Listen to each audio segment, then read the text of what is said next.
trôi bụi sao có chung lụt mai anh he từ lại hiện he in he mà đi short video bốc đạt thâu nine he soi lệ tiền rap thác khóc mình chơi đàn he ta dùng dùng thì ghé vắt mình anh thì có ba để chơi mấy chỗ rap thác khóc mình he anh đủ là vang thì chơi ngay nè rồi hay office thì đó là office ang về ang cái tia đàn he rap thác khóc mà rồi bụi sạt có chung mà nút tầng rồi số lại sân khua lạ rồi bụi sạt thì vây khát vây nhỉ vào chỗ cả phẳng to tuần trồng những cái phẳng trở lại đó nè hay lại với trang cho cái là đúng số lại là của nửa tuần chỉ là khăn làm bèn chuẩn đằng suy bà sẽ đằng chú rồi buổi sau rồi hết sẵn đấy buổi sắc về đi chụp bốc xía đi sắp chụp bốc xía rồi lan sẵn lên hai chỗ buổi thang bốc này chúng làm anh cho của thật tắc đi sắp ra mà cho nên từ lại hiện tôi làm tán bằng anh cái lỗ mình cái này hiện rồi welcome to rồi buổi sau phía thật to khóc mẹ hay là lui chồng thâu hay là hiện sẽ là rất triệt cái đó bằng cho nên là ai nào đó mình tạt rồi buổi sau mình tạt về đấy cho nên lại marking có hình xem đó lại về là chuyện anh xem rồi nè thật đó khóc mà ha con thật tặc mến đấy ạ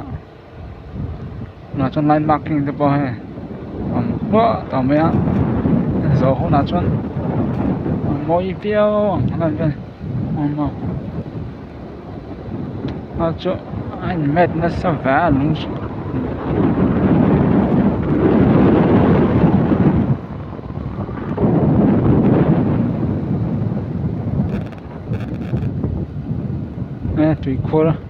tụi khôn con này trả khóc mấy hạt tụi sao chuột mấy nè cô sản sát có số ba do tỏ lên lâu mà cả do cả ring để report mấy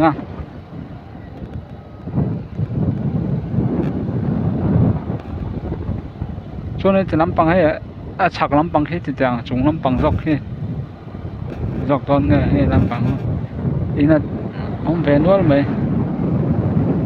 BAC ông làm bằng anh để ai mình cho nó practice cầu sân biết cái hiện là khóc mà phải sợ tắc này cho nó làm bằng thằng dọc cái fresh battery này cũng thế giờ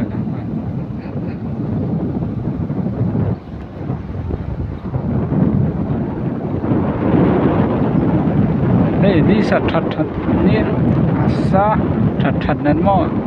rồi hết tem nên thật lẽ mà mỗi sao đàn chú hay tắm cái chỗ này bị tôi tập nói thôi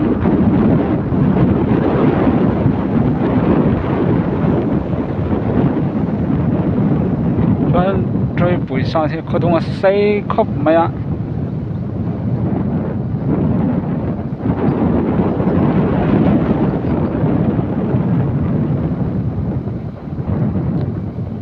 xây tắc này vội thác hay rồi cho PAC đầm đội in nắm bằng thì mấy tiền đầm đội nắm sắp xăm tầng cái nắm bằng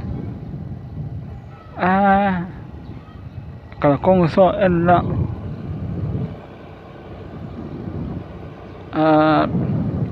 PCC JRCC mấy cái tìm mấy thế nào cái chỗ mà sẽ tìm dọc bằng nhân cái năm bằng phơi nó tấm góc mà cement concrete ha metal kha nia na om chon khe năm bằng khe tin tiếng khe năm bằng cái ding năm bằng khe năm bằng to nó to war pa om khe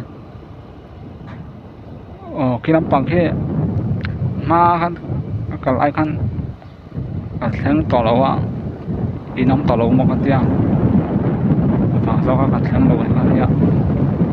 thằng lâu à thằng nào đó rồi cái này cái là tấm bể khai ống mạ còn mấy nào ăn thì vào chuẩn tuân trùng hết nó gặp phần mai nhân trộm ha lại là tọp sáng ăn trộm toán stop đến ta ra rồi mấy mình cho mình đến bồi và thật to thế mày he má còn lại hơn thầu tặc này he má còn lại cái chọn này với cái bao đợt lúng thì mấy là thả hắn nha cái nào chọn he metal traffic to thì phát đường to về hàng lại phải thanh chọn để tổ phát đường lấy đầu khóc mà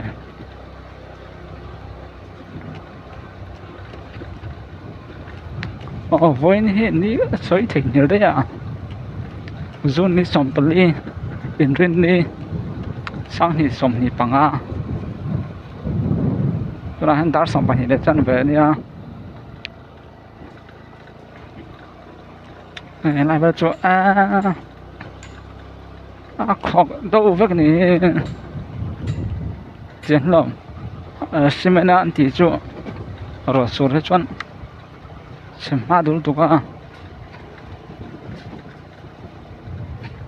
alo in thing đâu pal point rất thiếm lại mấy rùa có biết rồi đấy và công hết sẽ được về đâu tụ cả điểm đâu point là đó là chỗ lại box ya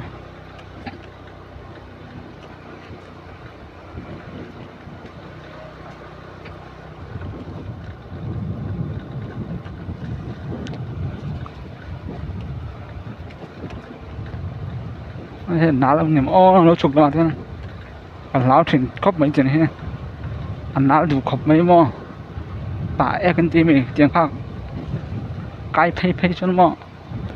chụp nó mà lên bằng tiếng nào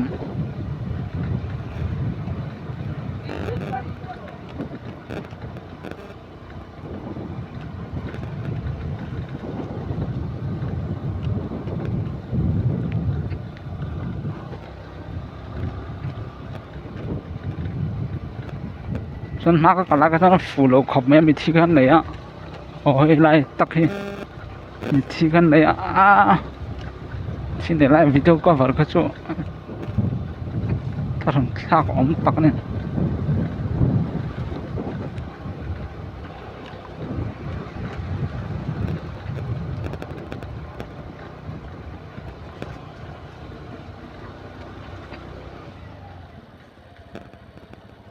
kiến lúc tiếng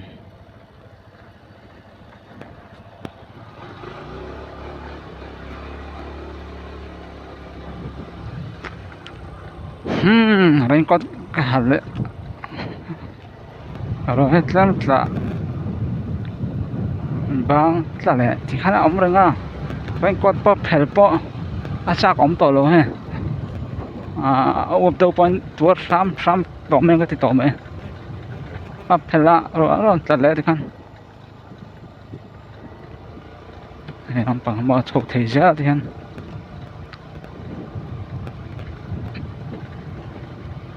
nghe mà thì đón là mình tìm mấy thấy nè hình phong màu anh cho mình không ai xí đâu mình không ai đón xí đâu bằng khăn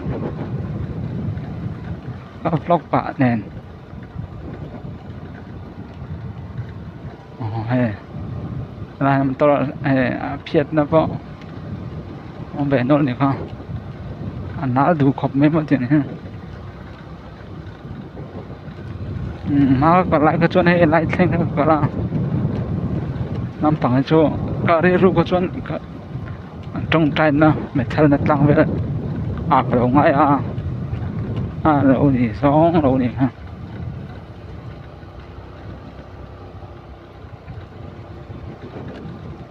mà sân ông phá về khóc mấy lắm bằng chỗ ông hỗ trợ ê lại cái thì in ông tỏ đâu hey in ông làm chưa thì khăn hey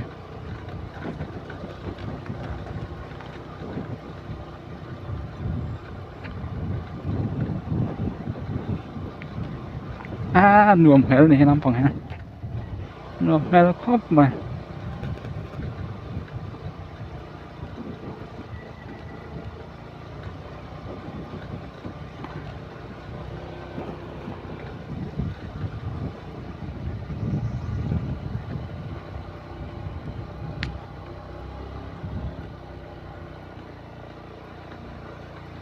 vén khát chút này về đó này làm bằng ha ui nó bằng cái sầu thế em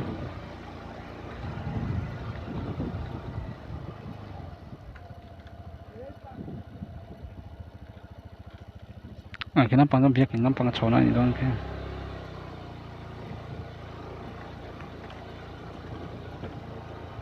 việc nó bằng cái sầu lâu mấy chẳng cái nghe mà ăn gì nè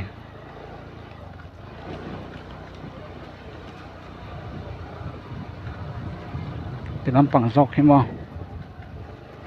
ý nó về nữa thì nó bằng có hay vắt tắm vào đây này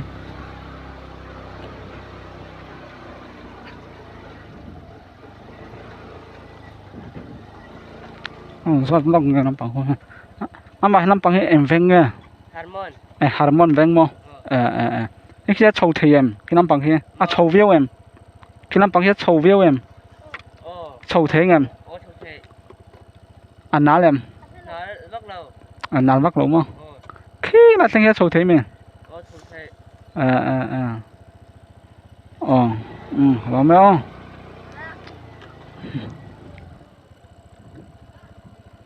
anh bắt lộn chưa harmon veng này chưa mình nói hey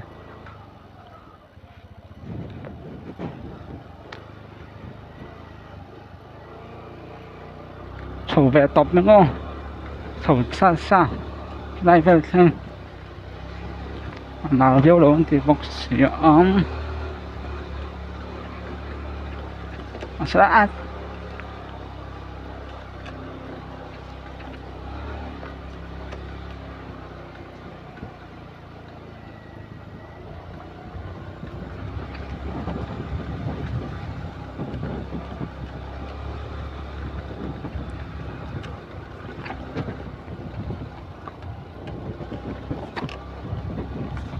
nó phải to lắm đó anh này to sầu sẽ bắt chắc ấm to đâu ê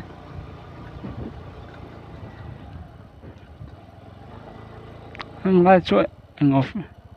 anh in người sầu to lắm em hay cái này hiện nào to đón lâu chụp lắm mà thang đón chụp văn còn lết lén á khu lại trang khăn ăn là lẻng chân chú lại cái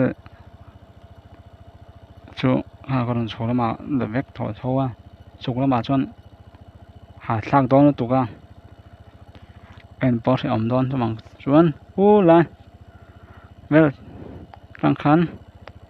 cắn là lẹ do cẳng so nó bằng phát số cái năm về đấy thì so xuân hệ này hay nung phun hệ silver jubilee lùng bom này ha có đến anh rồi tầm phiên vậy mà sao cả công rồi xuân chạy về đâu nữa không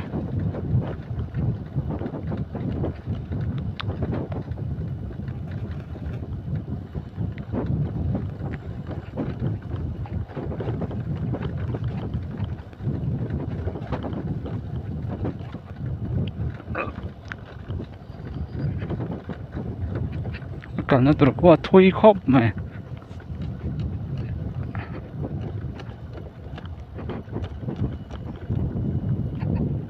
nó trong lần khóc mà qua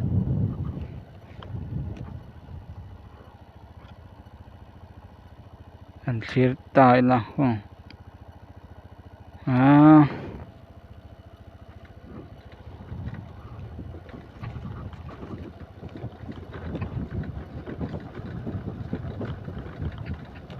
ร้อนจัดเลยจ้า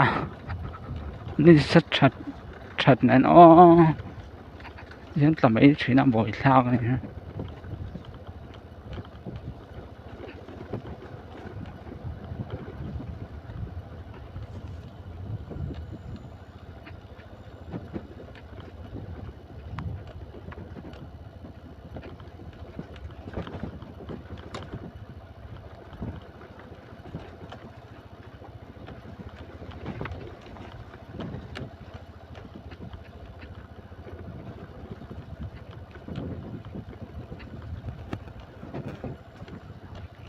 còn con zim bé đâu ạ tôi anh tóc cho nó bồi thác về phía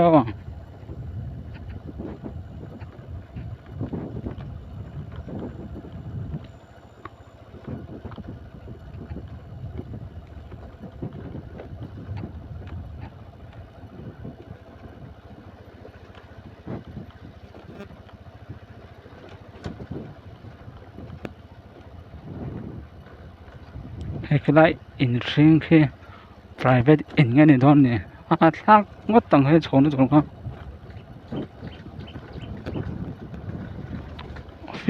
office tổ bữa này mấy thành nè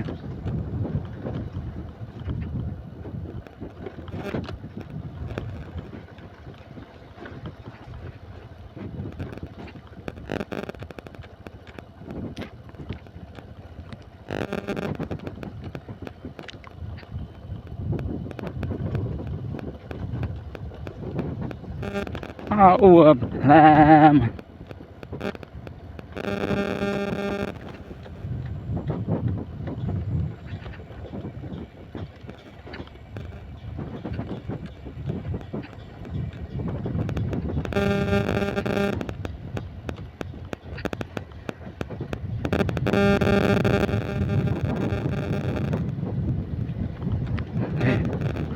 anh nói mẹ khóc mấy mò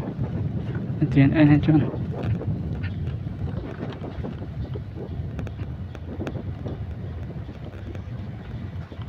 sao nào tụt rồi cái gì ấy tiền xí mấy hết rồi bà cái đủ tụt à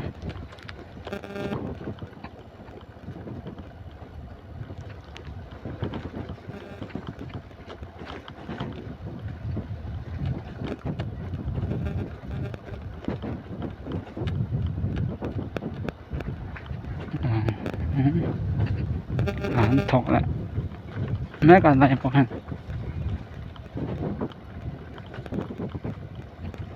đang lại tắc hiện sẽ về đâu rất là mỏi sẽ ôm về đâu nè tháng làm bốc vừa cần nó tụt trộm thô mà sẽ đó cả con tệ khóc mày đó tỏ lộ mình thì khăn mình rõ tạ trả năng á đừng lấy rót lắm ạ ăn tán lệ bắt ăn mày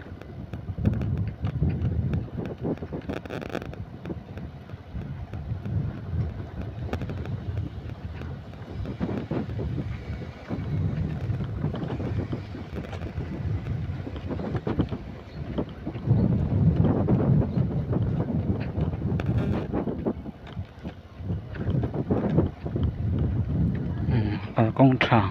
sáng lệ ta đường bé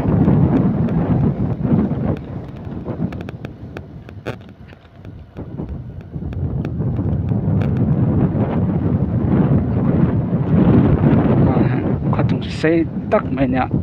phải sao chứ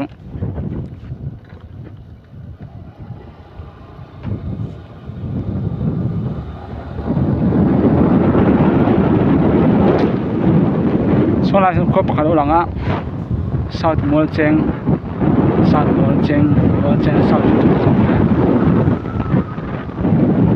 sợ mua sát mua chăng hưng trôi bụi sao thì trôi bụi nó để bọc tiền mà ai rồi mà đến các anh chuẩn rồi lại sao thấy thế nữa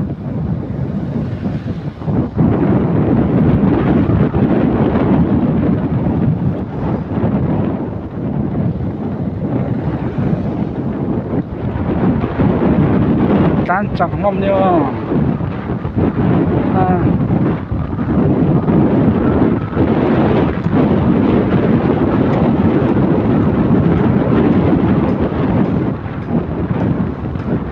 chưa lấy mình về đi mò ha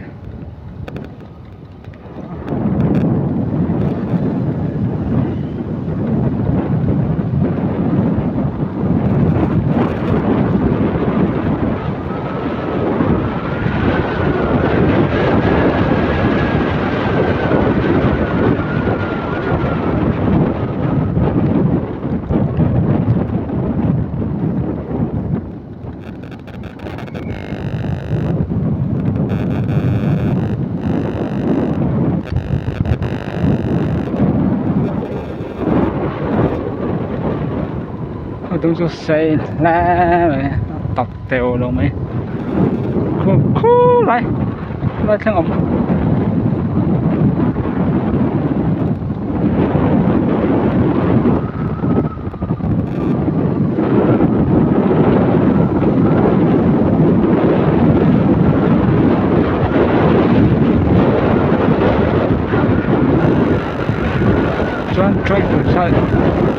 追捕杀到那里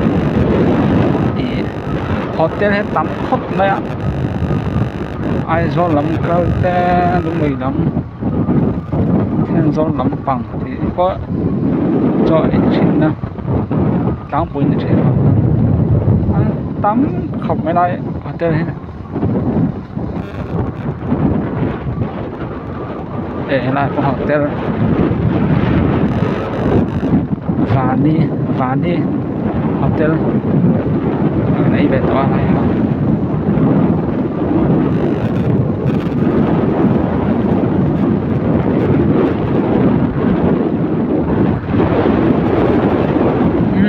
看追捕sao从phần cầu thê chỗ thực ăn hết thì rộng khá sao cầu thê chỗ này đẹp hot mấy rồi xem nhưng lại thế này nghe anh xuống quá mình anh làm tính à nghe khi nó sớm thì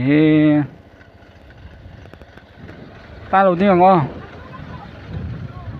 ăn này sặc nghề ngay